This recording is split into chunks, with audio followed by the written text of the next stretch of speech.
Shoutouts for this video go to Chris Davies, Horlicks, Cheeky255, Daniel Simpson and Love Minis. Thank you for commenting on my previous video. Mind the gap. So welcome to issue 19 of Build the Classic Routemaster, and I can actually promise you this is going to be a good episode. So the first thing I need to do is apologise to all of my regular Twitch viewers. Twitch actually went down on Wednesday night. I needed to film this, so I did a very impromptu stream on YouTube, and it actually proved quite popular. There was a lot of people watched it, quite a lot of people got involved, and I was very pleased with the results. Now watch this space. My channel may be being adjusted to accommodate more people. I've actually found that I can actually reach out to more people. So as per usual, the first thing I like to do is open the magazine and check all the parts. And the parts this week are the part 19A, the tyre, part 19B, the rear inner wheel rim. Now I'm going to miss the next two parts out for a reason. There's GM screws times 4, but we'll only need 3, and IM screws, which we'll only need the 1, but we got supplied with 2. To be honest with you, that was all I expected. Might sound a little bit dark, but what I felt was unexpected was part 19C, the brake disc, and a little washer, part 19D. For that reason, we actually rated the overall feel of this magazine an 8. It was a little bit more than we expected. So I'm going to check the parts. If you can see what's going on, there is a little bit of comedy factor here. I did actually lose the GM screws. I must have pulled everything out. I was so excited I pulled everything out, and the little bag of screws actually fell out. I did find them. I wasn't too worried about them because I've got so many spares from previous issues. This is perhaps why it's a good idea to keep spares. But I did find the bag in the end, and everything was good and nothing was lost.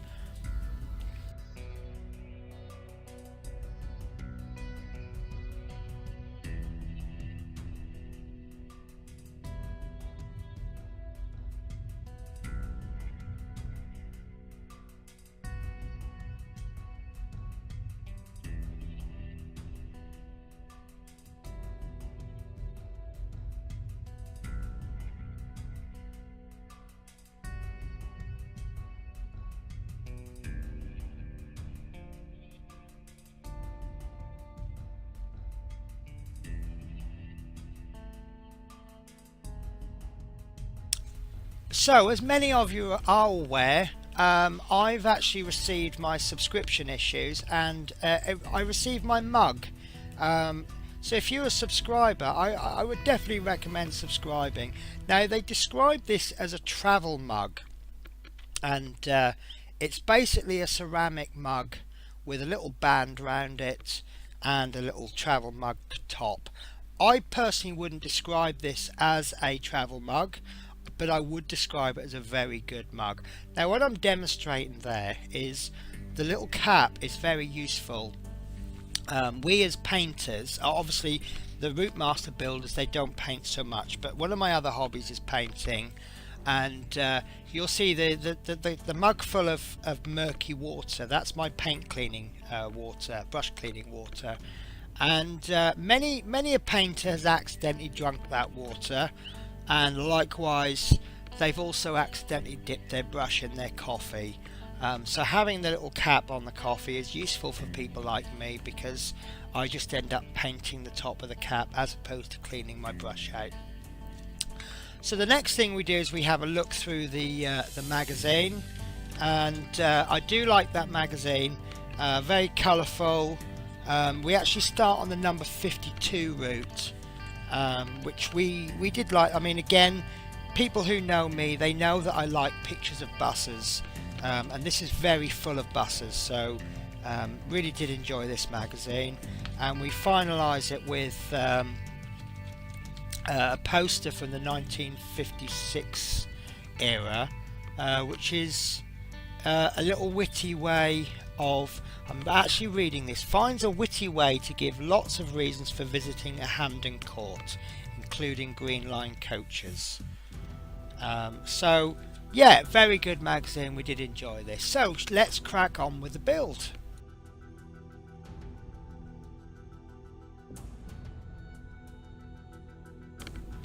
So this magazine is titled Fitting the First Pair of Rear Wheels, and the first thing we're going to do is something that we haven't already done 3 times already, which is we need to warm the tyre up. Now, as per normal, the magazine says to place it in warm water and then you dry it. Alternatively, you can heat it with a hairdryer. I chose to pop it into warm water, as you can see, and I don't feel I say this enough, please make sure you dry this absolutely properly. If there's any steam or anything inside the tyre, make sure you get that out, because once this tyre goes down to room temperature, that steam will turn back into water, and then you've got water inside the tyre and you're not going to get it out. So again, I do perhaps lecture and I perhaps do go on and on, but I often say, you know, if it's worth saying, it's worth saying twice. So just make sure you clean that, dry that tyre out.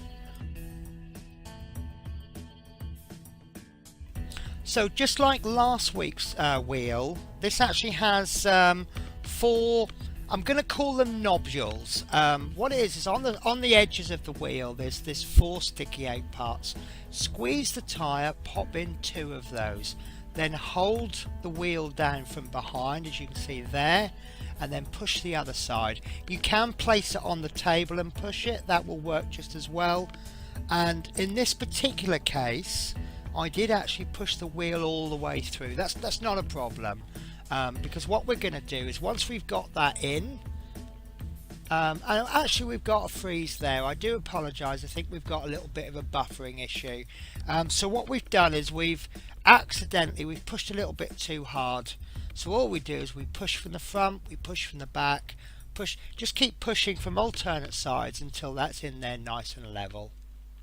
And it's as simple as that. It does take some strength, but it doesn't take a massive amount of strength.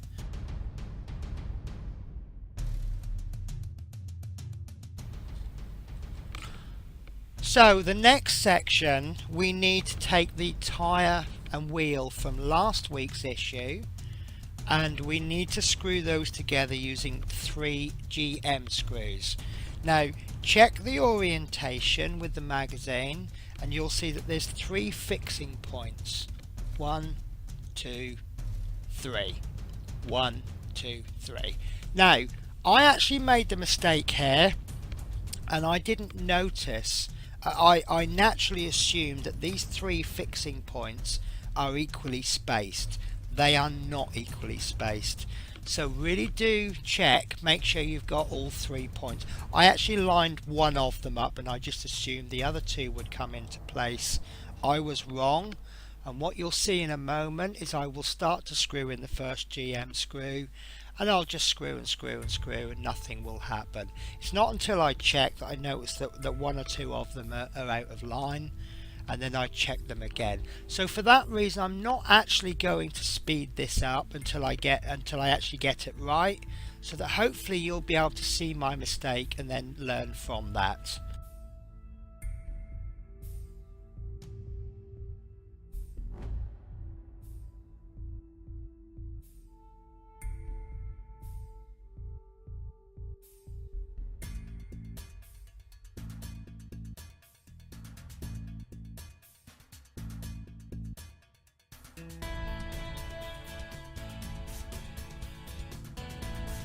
So this is the point where I actually feel quite silly, because you can see it's quite obvious now that I've pointed them out that they're not equally spaced, especially on that one there. You can see that the bottom 2 are a little bit too high compared to being equally spaced. Looks like I just dropped a frame or two there, and another one. I do apologise about the quality of the video. Hopefully I haven't lost too much. And then what we'll do is we'll place those together again, and the screws will go in properly this time. So just as I normally do, I'll fit the first screw in just so that it bites. Then I'll pop the other two screws in again just so they bite, and then I will then tighten all of the three screws up one by one.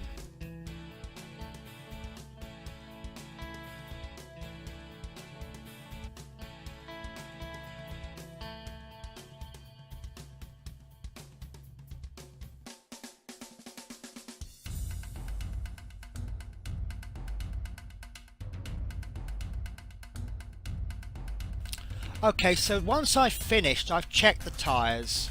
You see they roll okay, and I've checked the spacing.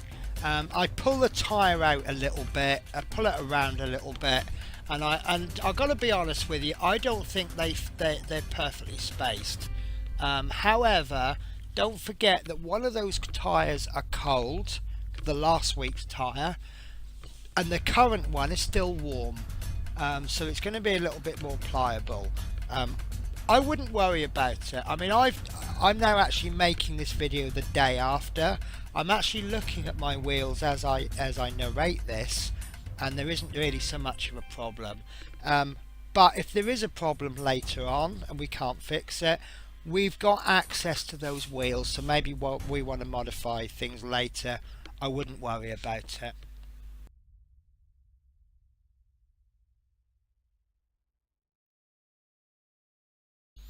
Okay, so the parts that we need to complete section 3 is the chassis that we completed in previous issues. We need the brake disc from 19C, and then obviously we need the what we're now going to call a pair of wheels. So again, I'll be doing a little bit more checking, and then we'll fit that. We'll fit the brake disc.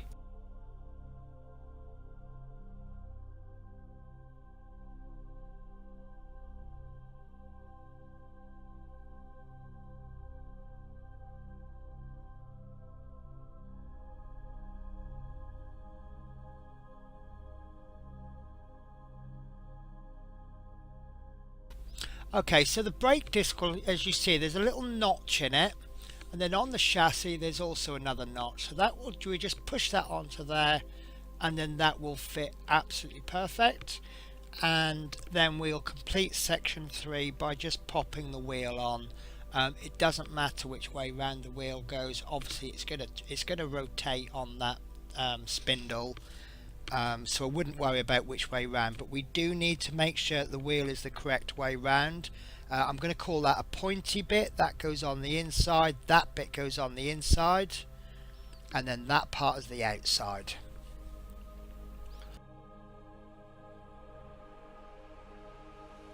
Okay, so we're on to section 4 now, and we need an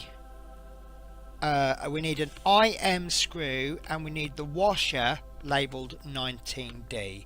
Now I did struggle a little bit with this, and I found out that what it was I had a little bit of flash on the washer.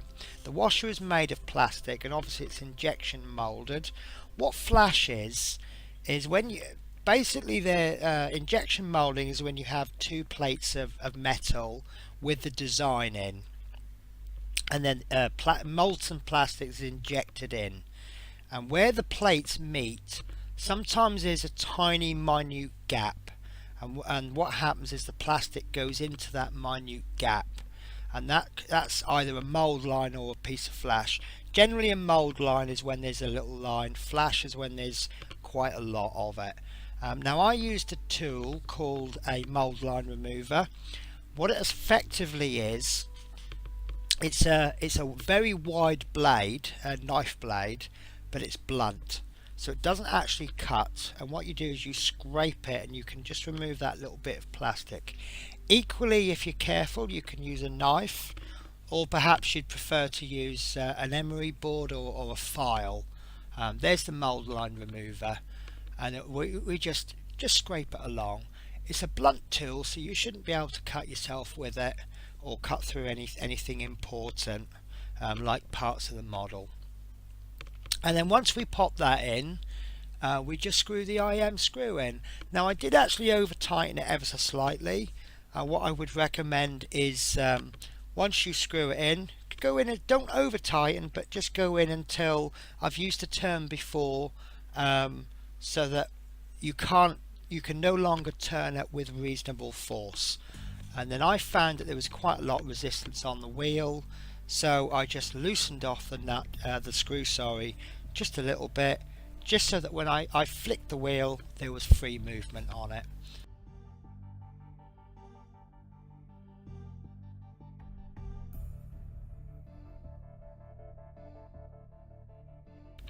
Okay, some people have decided to not actually put the wheel cover on from the previous issue, and this is what it will look like if you decide not to put that on, and that's absolutely fine. If you don't want to put it on, if this is what you want it to look like, that's fine.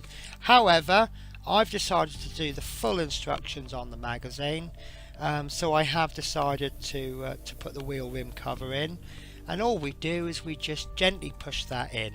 Now what you've effectively got here is a disc with a small protrusion in the middle, so therefore push it in the middle. That's where it's going to have the greatest strength. I think I do actually pull this out and show you, but if you imagine if you push that on one side, you're going to risk bending. There we go. If you pushed it on one side, you can see how it's going to bend. So what I recommend is that you just place the wheel rim cover on the wheel and then just push it in the center, and as simple as that, and that will be the completed build for this week. And I have to say that I really enjoyed this. I thought it was going to be a slow issue, and I'm really happy to say that I was wrong. There was quite a lot to do with this, and in actual fact this is the first week that we've got silver parts and red parts together. So we're all quite excited about this, and it's starting to look really special now. Okay, so I feel there's a little bit of a problem with storage here, so we need to store this so that it's not going to put too much pressure on the wheel. So as you see there, I've just got myself a cardboard box. Excuse the camera angles. What I've done is I've arranged it so that the edges of the chassis, make sure the box is smaller than the chassis, and just arrange it so that the edges of the chassis are resting on the edges of the box, and the wheel is just not resting on anything, and that way we're not going to put any pressure on that wheel. Once we've got both sets of back wheels and both sets of front wheels, then obviously it's going to hold the weight of the entire build. But when you've just got the one wheel, that wheel is going to be receiving a lot more pressure. So just for now, try to keep that wheel off the ground, off any surfaces. I'm not saying it will damage it, but let's not take any chances.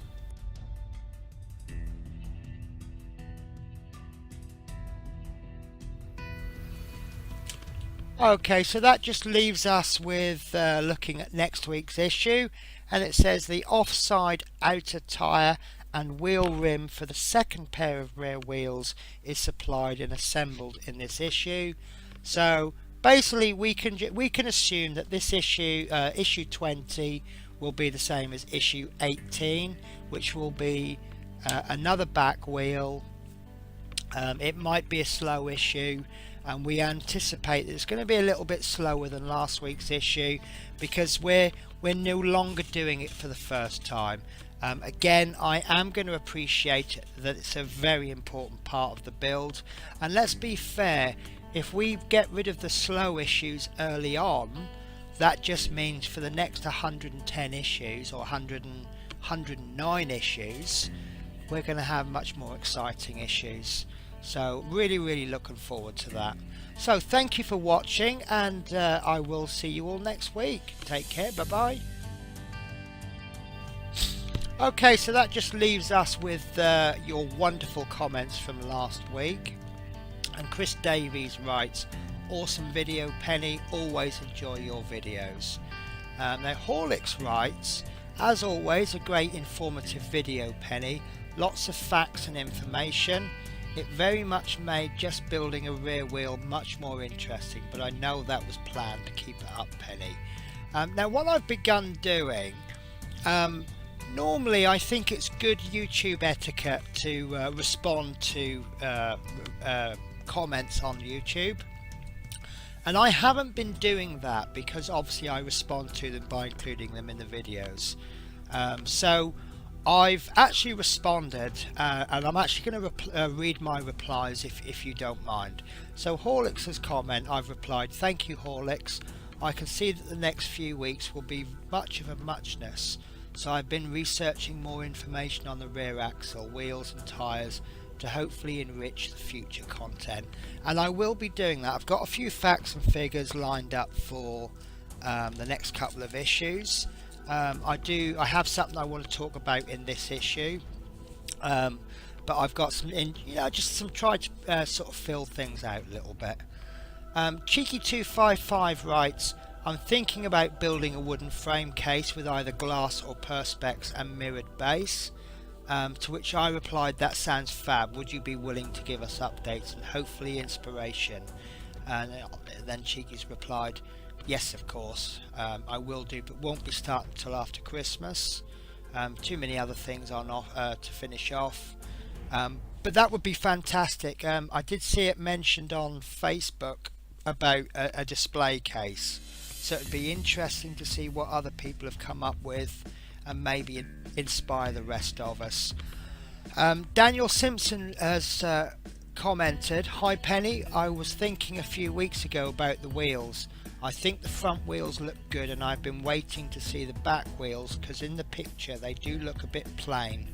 My issues come 2 days ago, so looking forward to building them up this weekend. Keep the good work up. To which I replied, thank you for the feedback. I feel confident that you will enjoy the latest 4 subscription issues.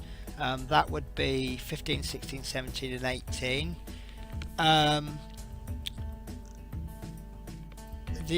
One of the advantages of subscribing and getting 4 issues at a time is that if you do receive a slow issue, then at least you still have 3 other parts to build, which will hopefully make up for it. In all fairness, we were happy enough with the back wheels. However, there are a few ways that you could improve them if you so desire. I may include that in a future issue, and again I may actually include that. And then Love Minis writes, thanks for the shout out, you added so much to this video that others do not, makes watching yours worth it. I'm glad the company is listening to your feedback. People often do not give feedback to companies these days, thinking the company will not care. I do have one question. I thought the actual bus had dual wheels on the rear axle, and yet this part seems to be going with a single wheel. Am I wrong in the thought that the bus has dual wheels on the bus? So I put they are actually going with dual wheels, so we will actually end up with 4 wheels at the back axle. This part only features a single wheel, and the next part, which is this one, will feature a second wheel. I suspect that the following 2 parts will deal with the 2 wheels on the opposite side, which will finalise the rear axle.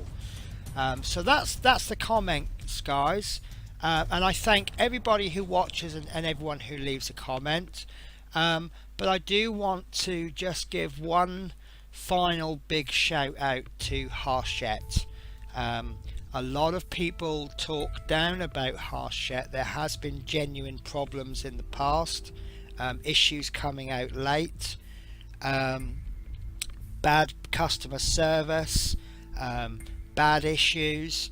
To be honest with you, I think the last few weeks Hachette have been really good. I actually received my subscription issues the day after issue 18 was released. That's the Thursday. Now normally my subscription issues come about 2 weeks after the newsagent's copy comes out. So by the time I get my subscription copies, I'm usually 2 weeks behind the newsagents. When these subscription issues came, they were spot on. I was 1 day behind, and I cannot complain about that. Hachette have started talking to me more honestly.